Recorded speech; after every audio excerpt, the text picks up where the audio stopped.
as I say, maybe good afternoon. My name is Katie Taylor. Got two hats on here, if you like. I'm Vice Chair of the Agile Business Consortium and also part of the Agile Research Network. So the Agile Business Consortium been around for over 25 years now, looking at agility generally and business agility more recently. And we're hosting a whole series of events over the month of February as part of the Agile20Reflect Festival. So very pleased to be here with the Agile Research Network, and my colleague Leonore will introduce herself in a moment.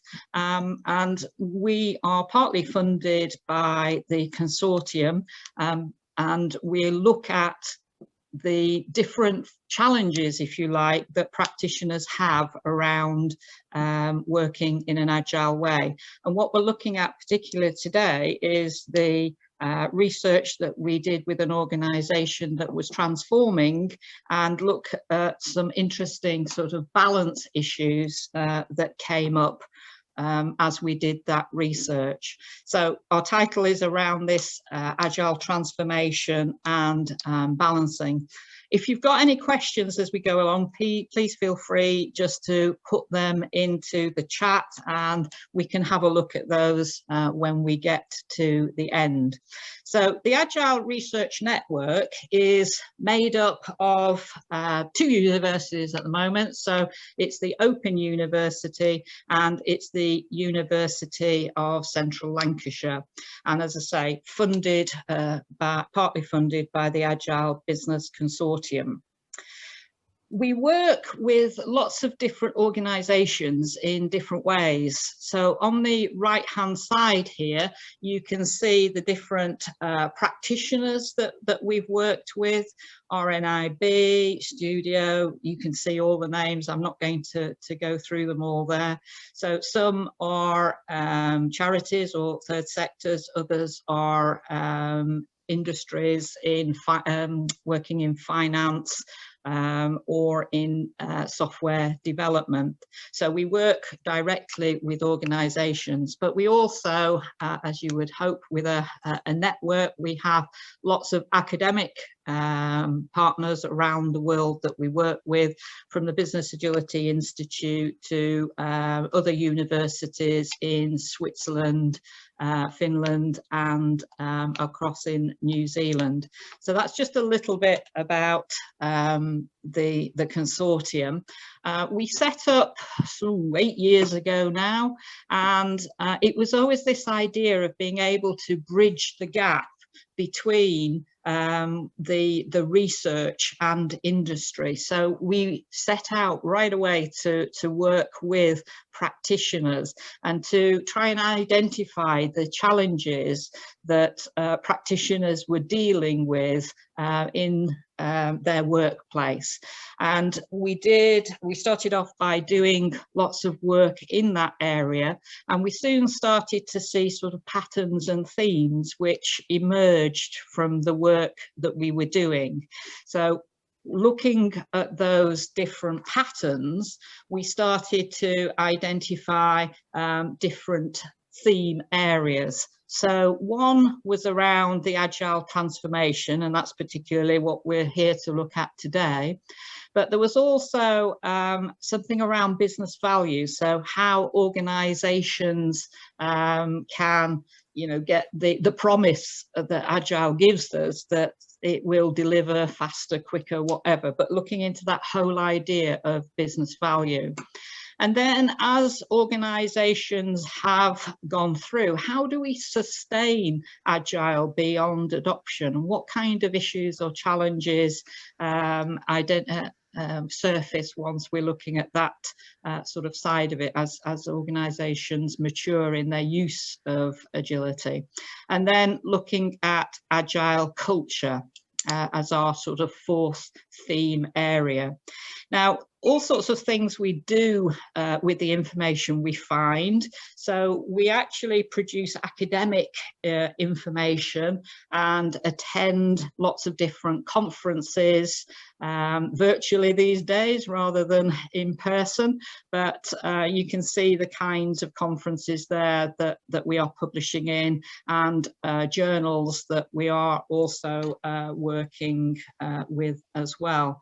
And we also, from each of the interventions we do with organisations, not only do we produce specific information for the organisation itself, but we also look at putting general findings from each intervention into either white papers or pocketbooks, those kinds of things. And you can see that on our website or on the Consortium's website, where you can get hold of the different types of output that we have produced. So what we want to do today is to look at a specific intervention that we did with actually 2 organisations. So I'm going to hand over now to Leonore, who can go through a little bit more detail for us on that one. Oh, hello, everyone. I'm Leonore Rocca. I'm also a member of the Agile Research Network. I'm based in the Open University in the UK. So just telling you a bit about the 2 case studies that we undertook. So they were very interesting case studies of 2 organizations that were undergoing an agile transformation, but really doing it in very different ways. They got different outcomes, but what we noticed is that both organizations had to achieve a balancing act to keep the transformation going.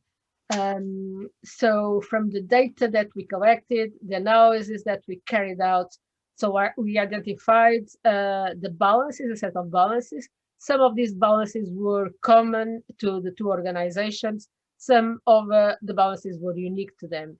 And so we tried to understand and see what we could learn from other organizations undergoing transformations. Can we have the next slide? Yeah. So we have these 2 case studies. These 2 organizations, as I said, were quite different. One of them, case study 1, was a district council in the UK. And I don't know if this is a general thing, but in the UK, local government has been for quite a few years undergoing really serious threats of cuts of government grants and being really, some of them really getting to bankruptcy.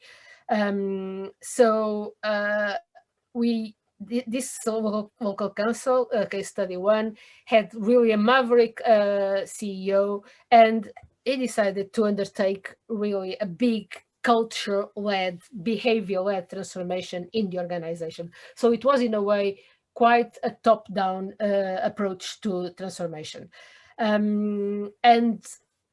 Case study 2 was a very traditional, old, big charity, also in the UK, and I think the threat there came not so much from the cuts, but really from being quite old, quite traditional, not keeping up with the way grants are allocated to the sector now, having to deal with different funding streams, having to deal with different expectations from both public and customers.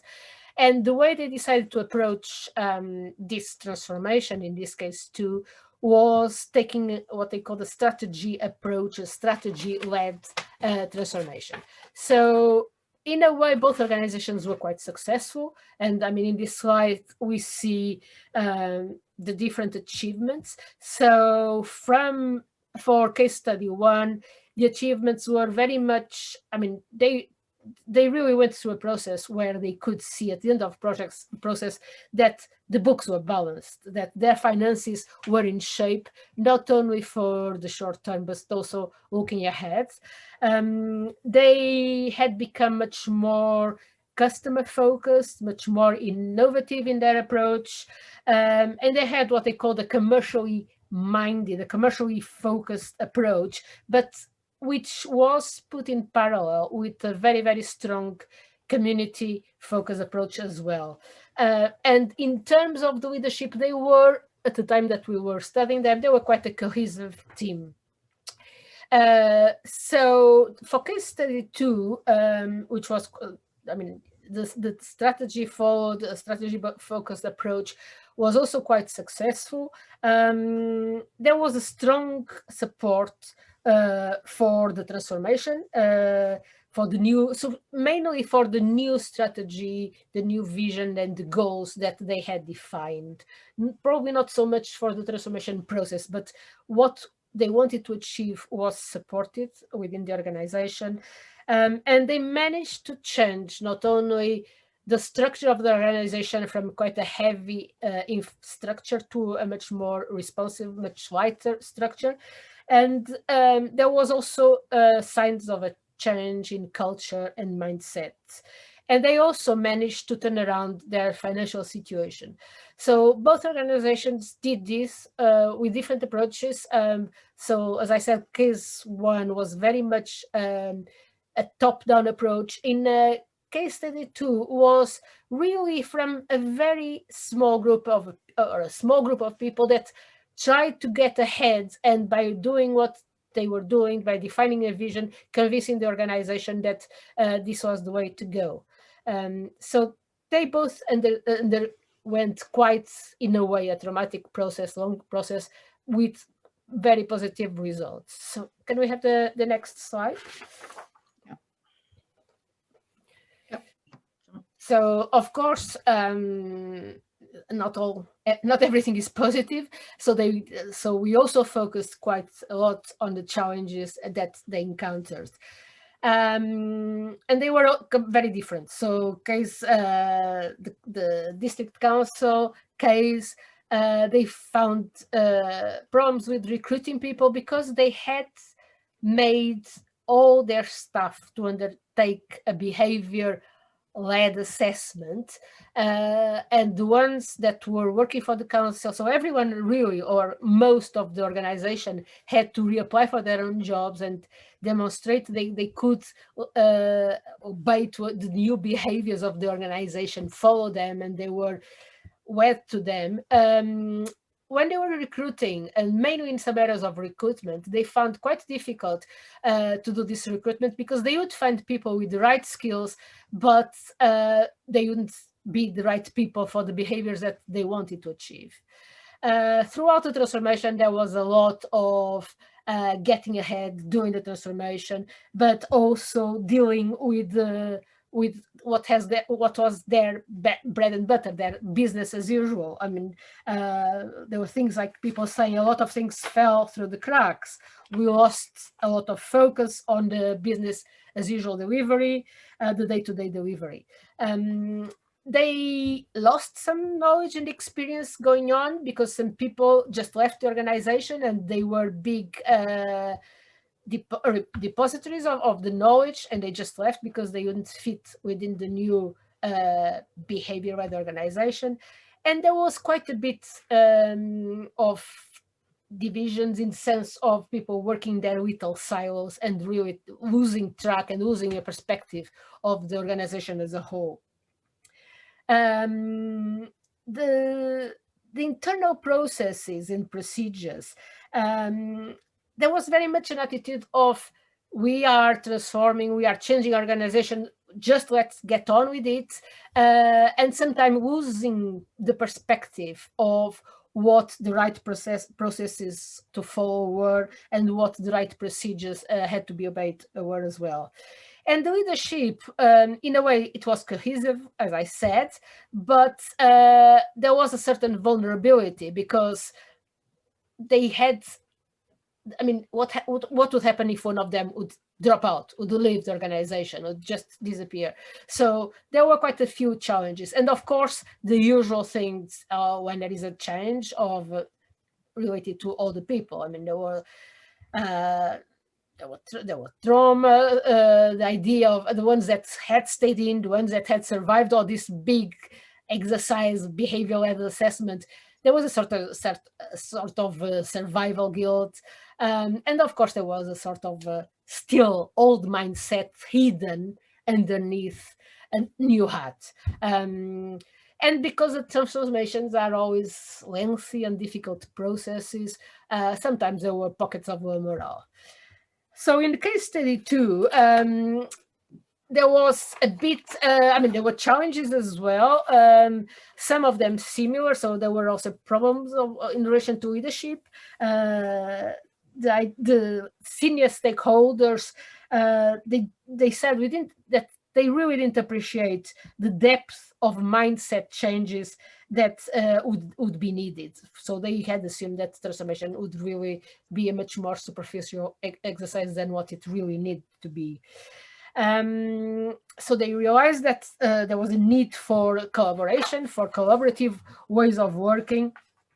And I think there was an understanding that a lot of people were very much used to work on their own and not share and not get the people around them on the same boat. And of course, there was some difficulties in communicating accountability. Someone said, you may not be in control of all the direct levers for an outcome, but you are in control of relationships with the people who can pull those levers. But there were also improvements that they had come out with from these challenges, and they had realized the main things that needed to be done in the organization, namely to get the senior people up to speed more quickly, to find a way of retaining people that had the knowledge and experience, and deal with a constant change of staffing. They also decided that they had to be much more innovative, using new techniques to help them thinking and enabling this business change. So can we move ahead? So when we came to analyzing the data that we had, and we had talked with a lot of people in both organizations, we looked at lots of documents, and we also carried out quite a few interviews and observations of meetings. We realized that both organizations were following a process, and throughout that process there was always a need for balancing conflicting interests. So namely in the district council, there was very much all the transformation activities, all the getting ahead, full speed, and the business as usual, as I already mentioned. There was quite a lot about people were empowered. They felt really empowered to do their own things. But sometimes this empowerment meant that they felt they had the power to get ahead with what they were doing without taking into account what were the macro levels of the organization. And mainly when dealing with external customers, with external organizations, this led in particular to a case that then they really had to backtrack quite quickly, to a conflict between this getting ahead, let's get things done, and what the regulatory processes that dealing with external organizations made them follow, and they were not being followed. And of course, the point that I already mentioned before, that new people coming into the organization or were found to have the required skills, and they would go and pass interviews that were related to their skills, but then they wouldn't necessarily have the required behaviors. In the charity, in the second organization we looked at, so the strategy-focused transformation as opposed to the culture-focused transformation, there was a question of speed, the balance of doing this as quickly as we can, have a new organization functioning, and version doing it too slowly, making sure that people were taken on board, they were coming and following the process. So there was always this, what is the right speed to take things forward? And of course, how much to change? How much to keep from what we have, the knowledge, the experience. This is a very old organization with years and years of accumulated knowledge. We can't lose that. And how much are we going to change? How are we not going to lose all this experience and knowledge acquired? And there was, of course, the visions about are we changing for tomorrow? Are we changing for the long term? How do we combine these two? And although they had focus on their strategy, their vision, their strategy, there were required changes to the structure as well. So it couldn't be all done in terms of looking ahead, defining ways to function if they didn't touch the structure of the organization. I think we can move ahead. So what we did, in fact, when we studied these two organizations, we were studying another organization, so we had quite a lot of data to compare, and we found that these balances that we encountered, as we saw in the previous slide, some were common, some were more specific, but we could categorize these balances in different categories, and we organized them in these ones. So organizational change, which had to do with the issues of transformation versus business as usual, issues related to how much to change, how quick to do the change, changing for the long term, changing for the short term, and also the question of changing the structure or changing the strategy. Then another next category, very much to deal with the people in the organizations, the question of empowerment and how empowerment can, so all the issues of how empowerment can be balanced, or how the distributed authority can be balanced with the global goals, the meta-level goals of the organizations, the external regulatory processes, and so on. A question of alignment, which in this case was very much about how the different perspectives, different points of view of people aligned with the organization. In particular, you got very well trained, very well skilled people. How do they organize? How do they align with the aims of the organization, with the new culture, with the mindset they would have to fit in? And finally, a question of continuous improvement, which, although it probably came mostly from the other organization we studied, it was also evident here. So it's to do as well with how do we keep the knowledge that we have, how do we accumulate that knowledge, how you don't lose what we had, but we can still innovate and learn on a daily basis. So these were the four categories of balances that we encountered, and we thought that most of the balances that we found in all the case studies would fit one of these categories. We can have the next slide. And I just wanted to add up here a few. It's not so much what we can advise other people to do, but very much how the organizations, in particular the people that had undergone this transformation, how they reflect about what they had learned. And these are some quotations. I'm not going to read them for you. So from the different perspectives, but they all had a positive outtake on this strategy, on the way the transformation that they had followed, and they felt that it was a very, very rich process they had undergone. So it's not so much telling other people how they should do it, is more, I think the lessons learned are more related to, yes, it's worth it in many cases. It may have to start in different ways. The organizations do it very differently. I think most of them aim to have similar outputs, and but they have to be really aware of where the real balances are and what are the things that they need to consider when undergoing this exercise. Can we move? I think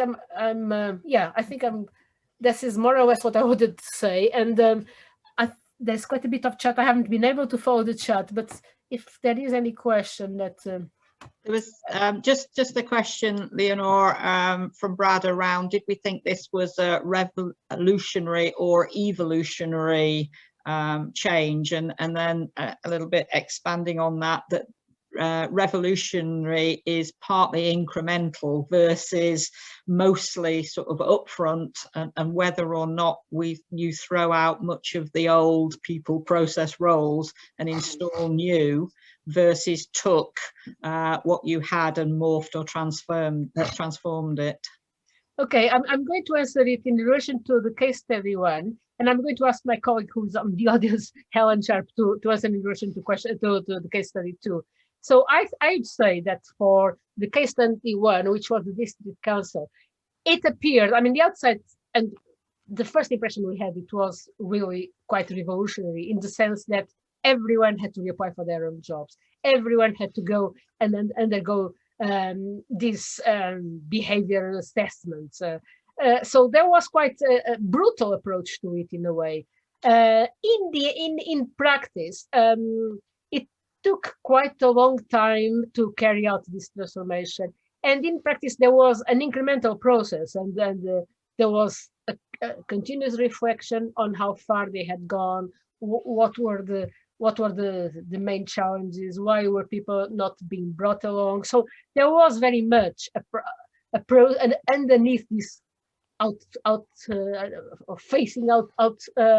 face of revolutionary and almost, I mean, yeah, Machiavellic way of dealing with an organization. There was underneath quite a structured process that was incremental, and that they tried to bring people along. And of course, a lot of changes were not solved. A lot of changes still weren't, when we finished our work with them, they were in really much better position, but a lot of things were on a continuous, there was a need for continuous improvement, a need for continuous assessing and reflecting and addressing it.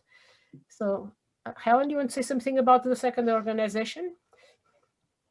Yes, I will. That's okay. So, so I think in the definition that you've given there, Brad, I think I'd probably agree that the second one was more of an evolution.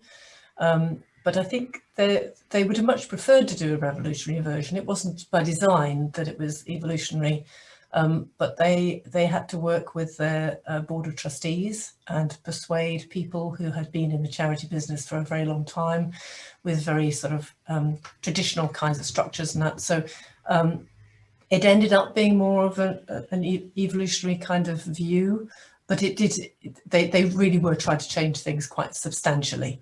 And if they'd done it by moving more quickly, I think they would have done. That's one of the balances, I think, about moving slowly and moving more quickly.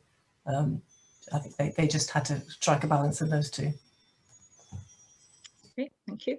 Got another question around where does engagement and psychological safety fall into these balance categories?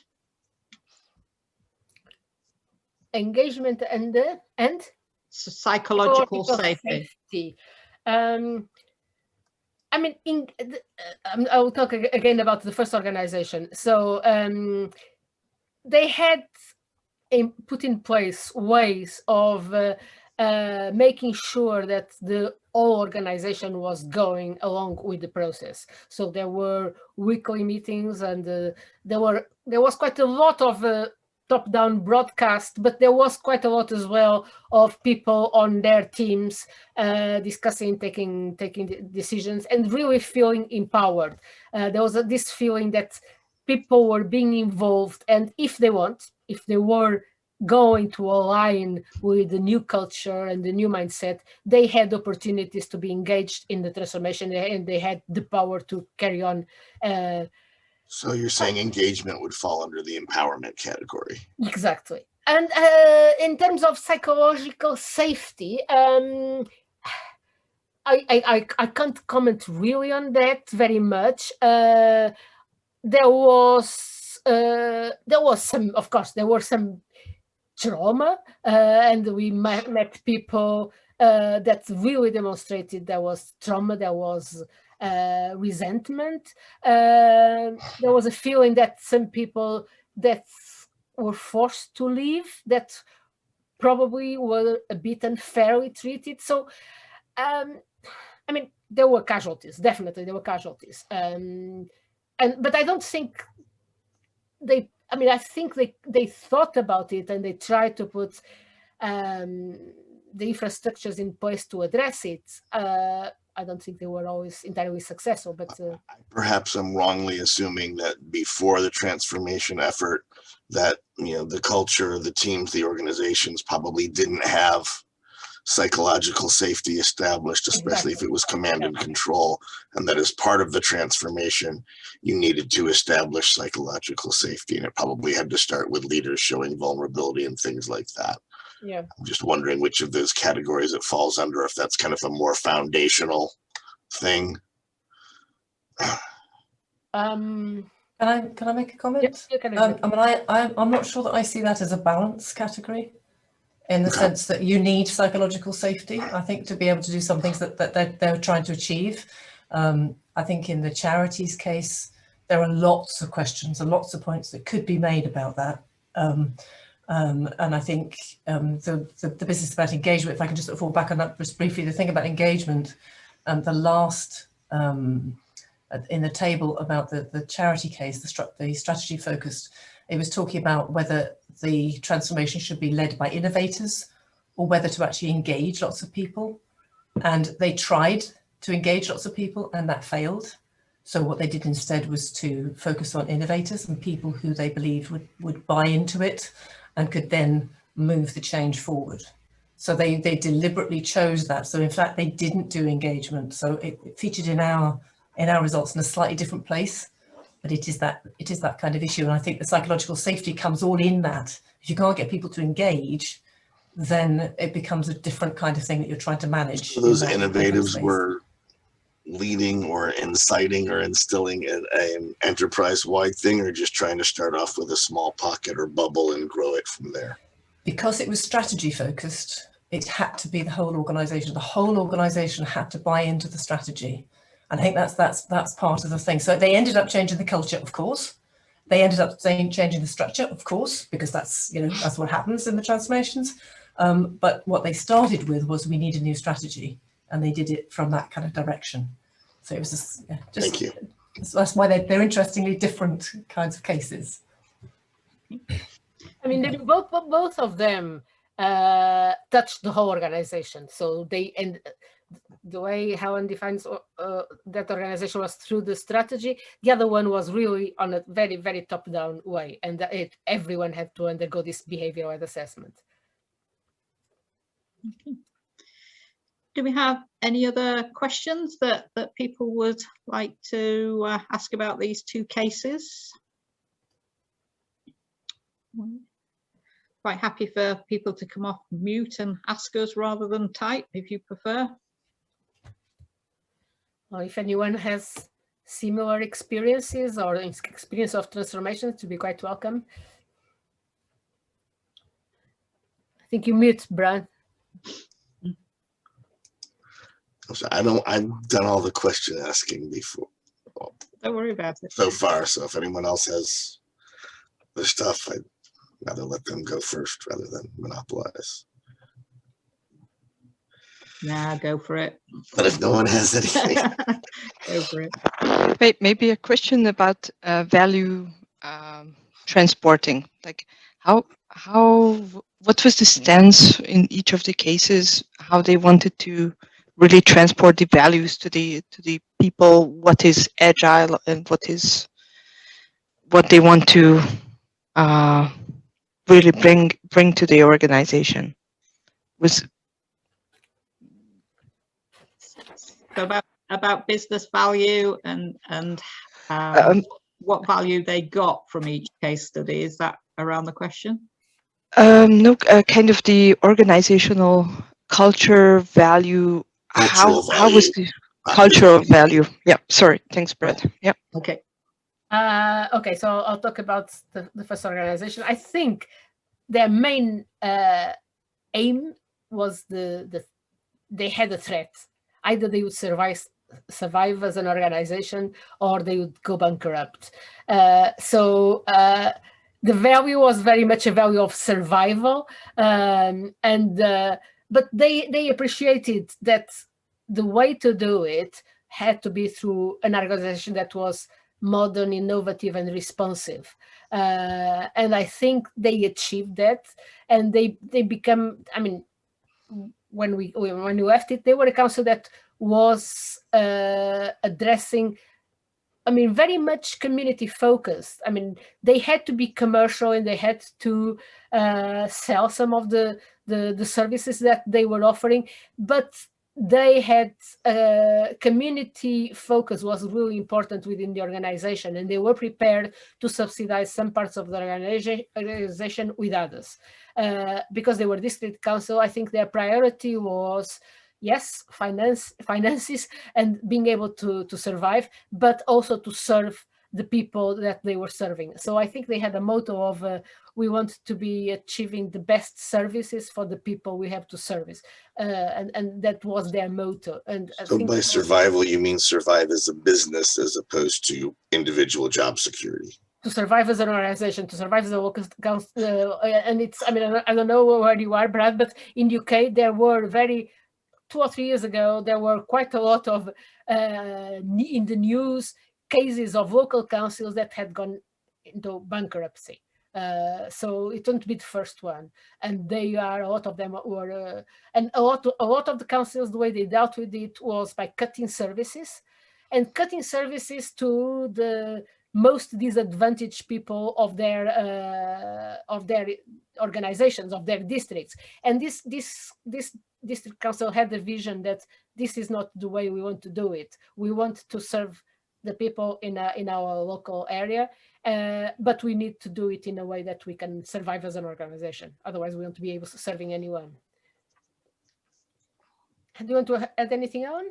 Thank you. Yeah, sort of. I mean, the thing about the charity was it was similarly that they were going to disappear if they didn't change. They'd been around for literally hundreds of years, and it was a traditional charity with thousands of people involved, many of whom are volunteers who have very clear views about how the charity should run, how it should behave, what kinds of activities should it be involved with. And in order to become more responsive, to engage more people, that's both donors and people who are potentially beneficiaries of the charity. In order to do all of those things, they really need to change their whole culture. So, and again, this comes back to the issue about not being able to do it very, very quickly, because it wasn't a matter that they couldn't sack everybody and start again, because sacking everybody just doesn't exist. It was not an option, because they had so many volunteers that helped to run the business as well. And was that understanding early on that it's culture change that needs to happen, not... Yeah, that's right. Because I'm sure many of us have seen far too many cases of whether it's called agile transformation or digital transformation, where companies are starting to realize, hey, it's disrupt yourself or someone else is going to do it for you and you're gone. That's right. But they try and treat, Agile or DevOps or, fill in the blank here as here's a new set of processes or practices or standards to execute. They don't necessarily change the culture or realize they need to. They think they can hold on to command and control. That's right. That's right. But I think, I mean, in both of these cases, very much in the charity, and I think also in the district council, they stopped using the word agile. In fact, you could almost add they didn't use the word. A good thing. In the charity, they didn't use it at all to start with. That wasn't what they were doing. What they were trying to do was to become more responsive to the people they were trying to serve, basically. But the way they communicated that kind of the value change that they were trying to get to was through the network of people. So it did start in a sense with these small group of innovators, but then they communicated to different people in different departments. And the idea was that would then propagate through the organisation. So again, it was a different kind of approach from the approach that Leonor was talking about in the district council. I hope that answered your question, Timia.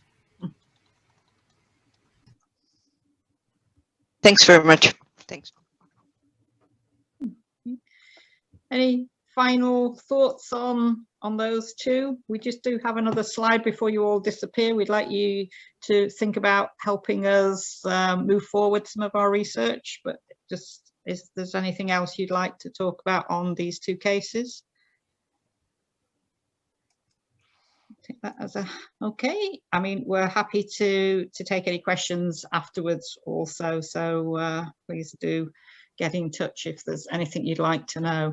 So what we'd just like to finish with is to talk around something that we call the challenge wall. So mentioned right back at the beginning when we first started, one of the main things we wanted to do was get out to practitioners and find out what their challenges were and what it is that were concerning concerning practitioners then. So this was back in 2016. So remember those good old days when you could go to conferences and you could go to all kinds of different events. We did that through 2015 and then into 2016, and you've got a little picture here. We literally had these challenge walls and we hijacked anybody at these conferences and started asking them about what they thought their challenges were. And we ended up writing a paper, The Challenges That Challenge, and that was where we started to identify the themes that we now focus on. So what we thought would be interesting as part of this festival was to have a look at those 2016 challenges and ask people if they're still relevant or if what they are doing now is in any way different. So what we've done is set up a mural board, and the link there to the board, I don't know whether I should have been able to put it, I don't know if anybody can put that in the chat just whilst we've got it, and have a look on there. And it's literally just a mural board. Just double click on your little post-it note, will come up, and if you're a practitioner, what is it that is the challenge for you at the moment? So this is going to stay open for the rest of the month up until I think about the 28th, the Friday. So we're asking people to go in there, put in their challenges, and we're going to collect another set of data, if you like, and be able to look at that against the 2016 data. We will then also be able to update our findings, and we'll be able to publish that both through our own website, which is agileresearchnetwork.org, but it would also go out through the Agile Business Consortium's website also. So be part of our research. If you have, Kate, if you have the link, I'm trying to find the link to put on the chat. Oh, someone put it. Oh, someone has. Okay, Yeah. Peggy. Oh, right. Thank you, Peggy. So the link is there, and the link is also in this presentation as well. So if you get a chance to go in and do that, that would be great. So if there are any final questions from people, now's your chance.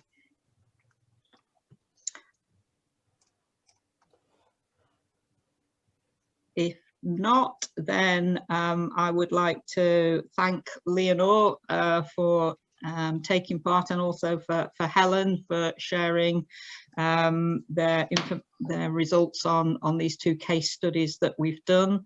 The sessions are being recorded and they will be made available on the Agile Business Consortium site, but also the Agile20Reflect Festival's archive. So give us a few days to get that done. And thank you to the Agile Business Consortium for hosting this event for us. So that's it from us. Thank you very much, and good afternoon, good evening, or good morning, depending on where you're from.